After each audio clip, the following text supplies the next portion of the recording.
올해가 6.25 73주년이 되는 해라고 하는데요. 북한 괴뢰군의 남침으로 나라는 잿더미로 변하고 수많은 선량한 국민들이 희생된 그야말로 참혹한 역사의 한 장을 갖게 된 날이기도 합니다. 다시는 그런 참상이 없기를 바라는 마음에서 당시 종군기자로 활약하셨던 한영섭 KBS 종군기자 선생님을 모시고 당시의 전쟁 상황을 듣도록 하겠습니다. 한 선생님은 최초의 방송 종군기자로 6.25 전쟁을 처음부터 끝까지 취재, 보도하신 분으로 생존하신 유일한 종군기자이십니다. 한 선생님을 소개합니다. 안녕하세요. 안녕하세요. 선생님은 최초의 방송 종군기자로서 유일하게 생존해 계신 분이라고 들었습니다. 네. 선생님은 종군기자로 지원을 하신 건지 아니면 발탁이 되신 건지 여쭤볼 수 있을까요? 종군기자가 특별한 직종이 아닙니다.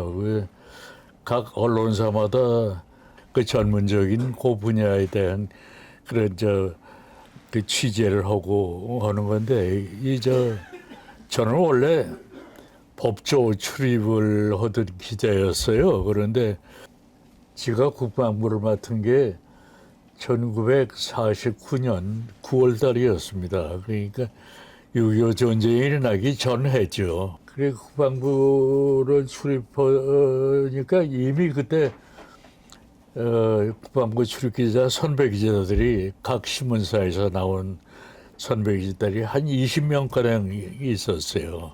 네. 그런데 그 당시만 해도 그 38선, 그 당시엔 군사분계선이 38선이었습니다만 38선에서 자주 그 소규모의 그 전투가 있었댔어요.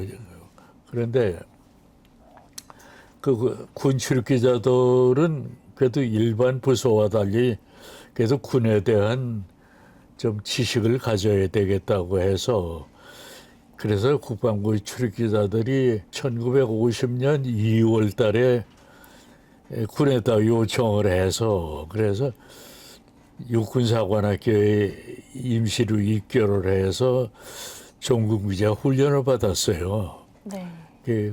뭐 특별하게 뭐 다른 뭐 과목은 아닙니다만 뭐 작전이라든가 총기를 다루는 거라든가 뭐 그런 것들이죠.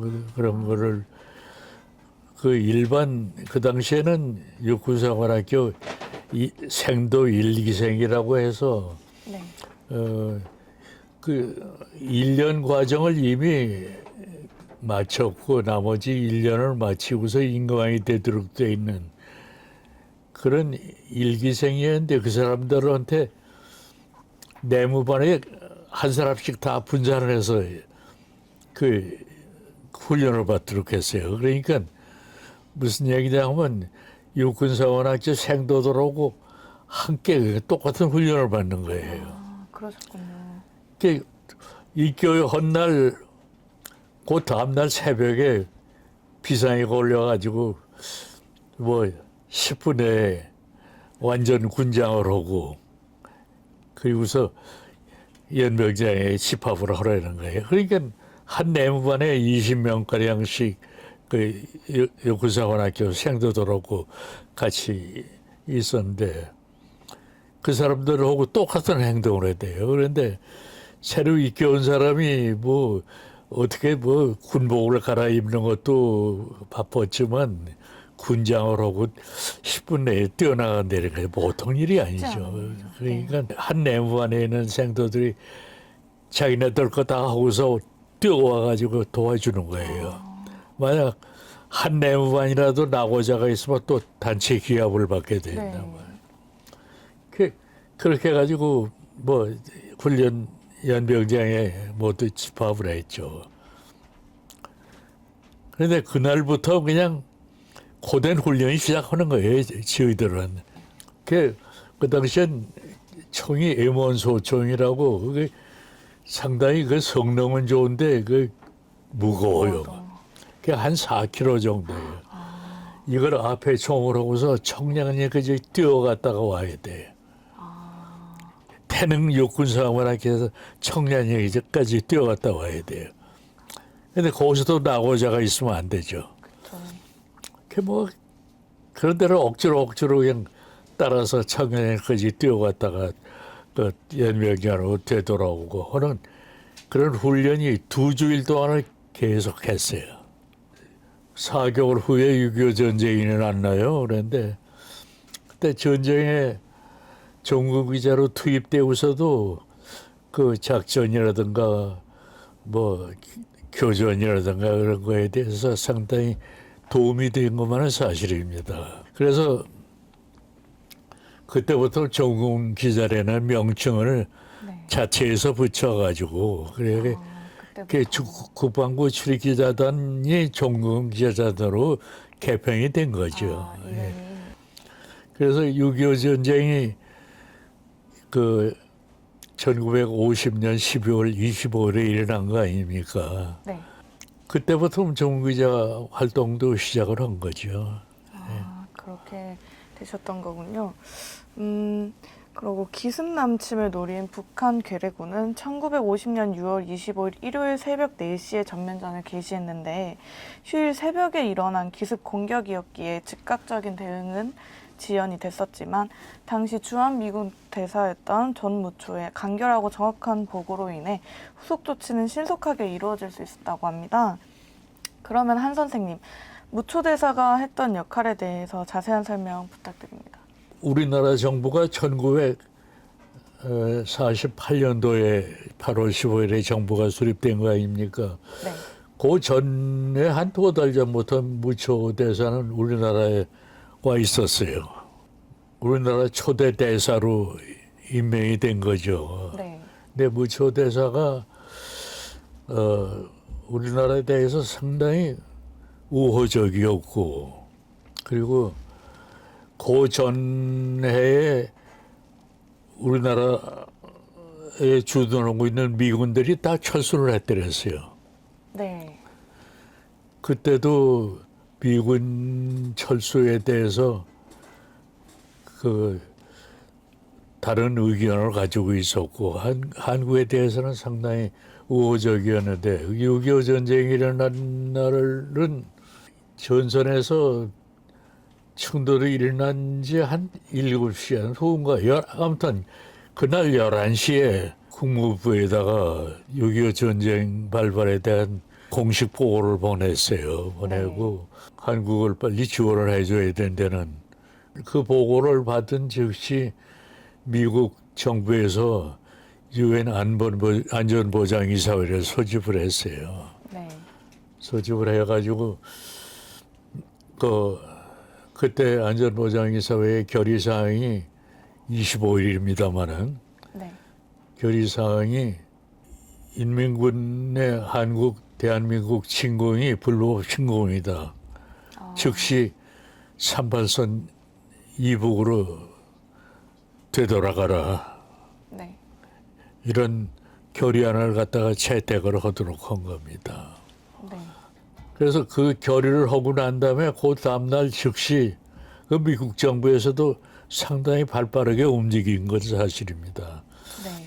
그 다음날 안전보장이사회를 다시 소집을 해가지고 이북의 불법 남침을 응징하기 위해서는 그 유엔 회원국들이 도와줘야 된다 하는 그런 결의를 했어요. 네. 그래서 유엔군이 창설하게 된 겁니다. 그 무초 대사가 그런 미국 정부의 움직임을 빨리 대처를 할 수 있도록 도와준 큰 은인이죠. 네. 무초 대사 덕분에 좀 즉각적인 대응이 일어날 수 있었지 않나 싶은데요. 6월 25일 새벽 북한 괴뢰군의 남침이 그 방송에서 최초 보도됐다고 하는데 그 당시 상황 설명 좀 부탁드릴게요. 그 6월 25일 아침의 상황입니다만은 새벽에 제가 그 당시에는 KBS의 전신인 중앙방송국에 근무할 때인데 그때 그 당직 아나운서한테서 전화가 왔어요. 전화가 왔는데 귀양 중인 장병들은 즉시 귀대하라는 네. 그런 얘기였습니다. 그런데 저로서는 이해가 안 갔던 게 그 전날까지 장병들을 다 고향으로 휴가를 보냈어요. 네. 그는 그때가 6월이 농번기거든요. 농촌이 한참 바쁠 때고 네. 그 당시에 장병들은 대부분이 또 농촌 출신들이 많았어요. 아, 네. 그래서 5월 그 전달 5월 30일에 우리나라에서 총선거가 있었어요. 네.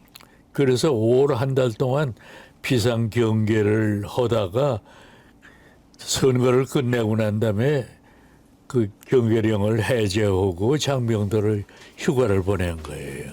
네. 그게 6월 24일 그러니까 6.25 전쟁 일어나기 하루 전까지도 장병들을 휴가를 보냈단 말이에요. 아, 그러니까 나로서도 이해가 안 가는 거예요. 전날까지도 휴가를 다 보냈는데 미처 다시 또- 고향에 다 가지도 못했을 텐데 네. 즉시 귀대를 하고 네. 하는 거예요. 그 괴뢰군이 38선을 돌파해 가지고 우리나라를 전면적으로 침공을 한 거예요.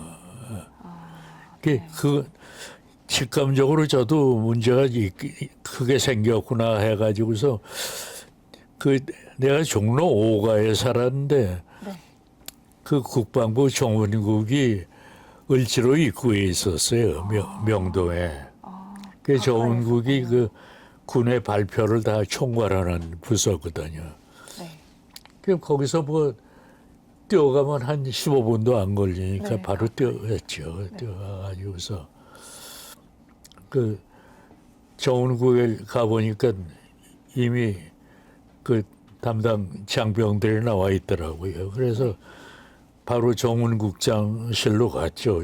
그 당시에 정훈국장이 이성근 박사라고 나중에 문교부 장관도 지내시고 한 분이에요. 우리나라 상당히 속하기고 한 분인데 네. 그분이 나와 있어요. 그래서 어떻게 된 겁니까? 그랬더니 아무래도 38선에서 전면전이 벌어진 것 같아. 아, 그러더라고요. 그래서 그 즉시로 중앙방송국으로 그 당시엔 KBS라고 안 하고 중앙방송국이라고 했으니까 그렇게 보였군요. 뛰어갔죠. 네. 뛰어가서 근데 정규 방송이 시작하는 거는 네.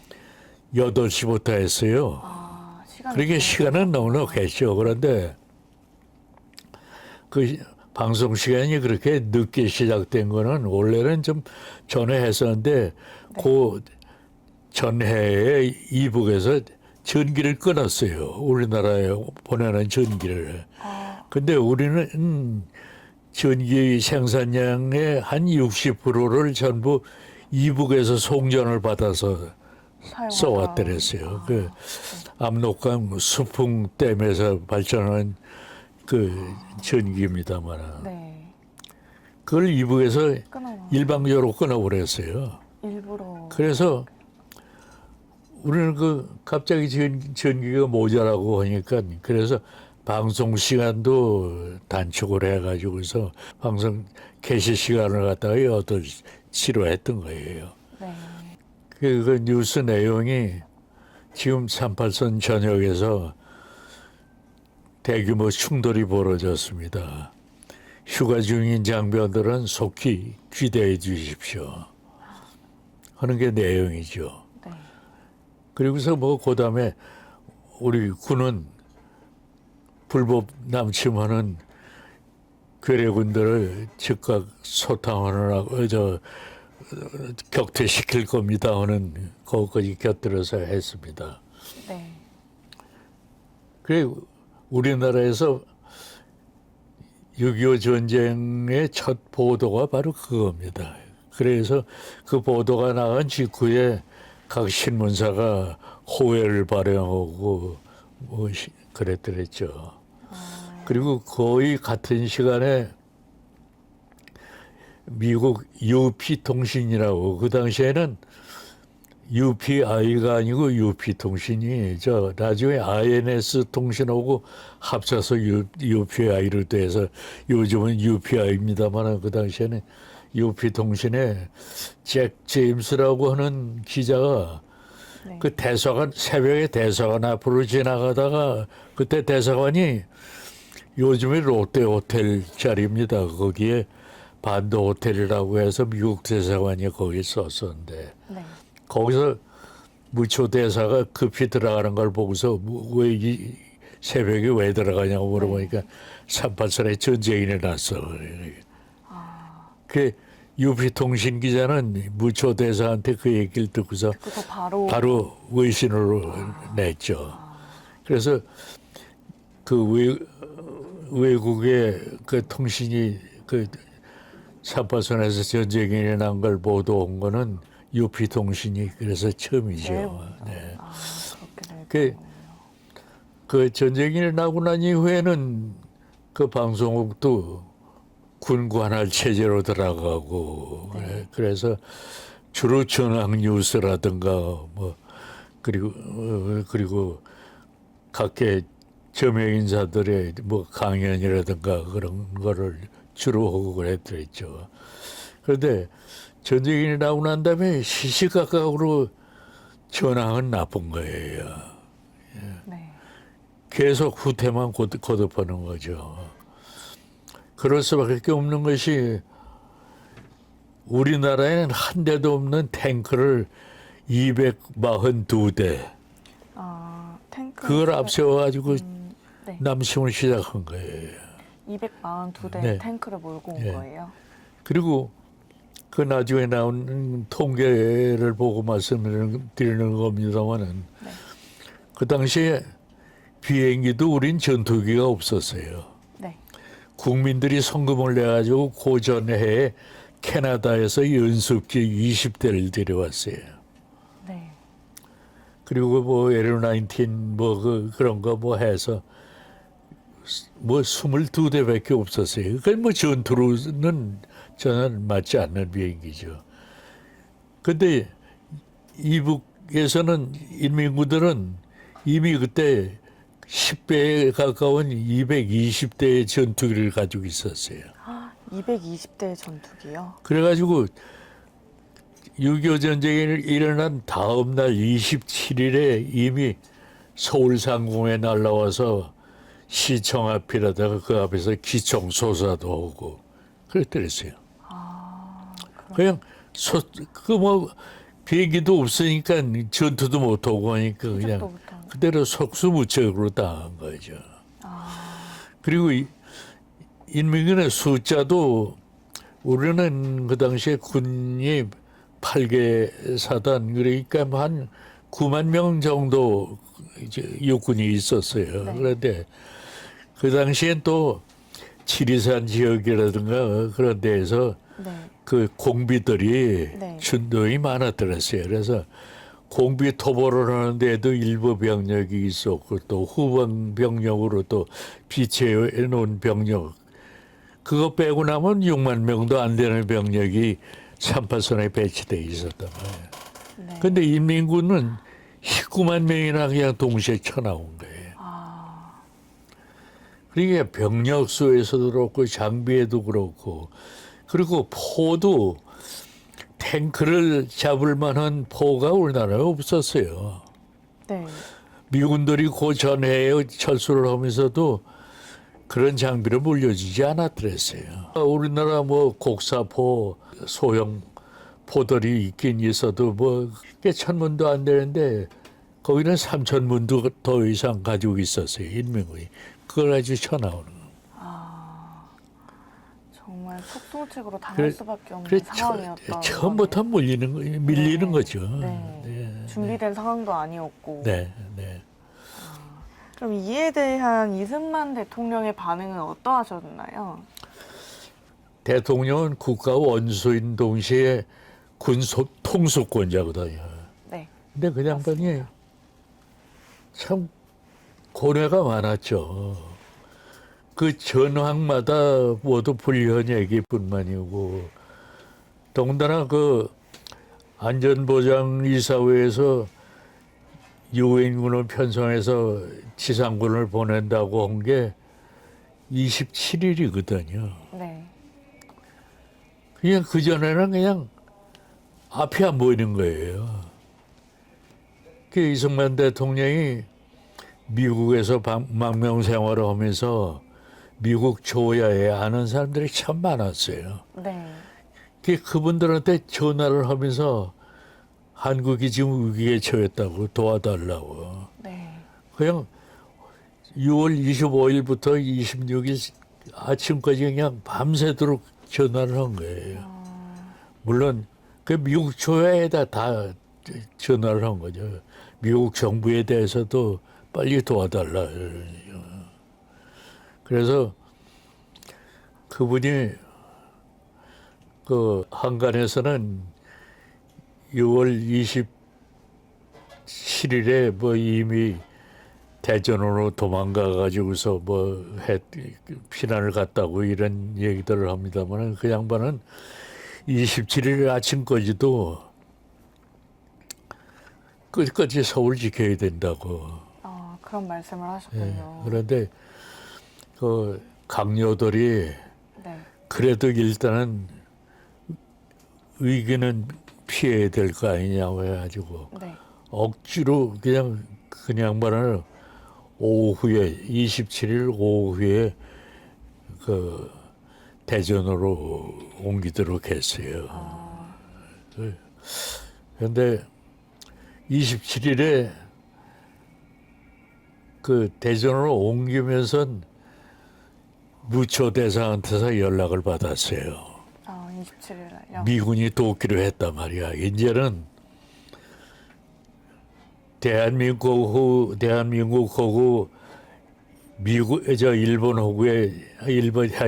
미안합니다. 그 부분은 좀 잘. 무초 대사가 이승만 대통령한테 네. 이제는 우리 미국하고 이북 괴뢰하고의 전쟁이라고 이렇게 그렇게, 얘기를 했어요. 그렇게 얘기를 그래서 참 반가운 소식이죠. 그쵸. 그래서 국민들한테 방송도 하고 그랬더랬는데 그분이 아니었으면 6.25 전쟁을 겪어내기도 무척 힘든 일이었죠. 그랬을 것 같아요. 예. 서울 시민들이 다 피난을 많이 하셨잖아요. 혹시 기억나시는 상황 있으실까요? 어떻게 피난을 하셨는지가 궁금해요.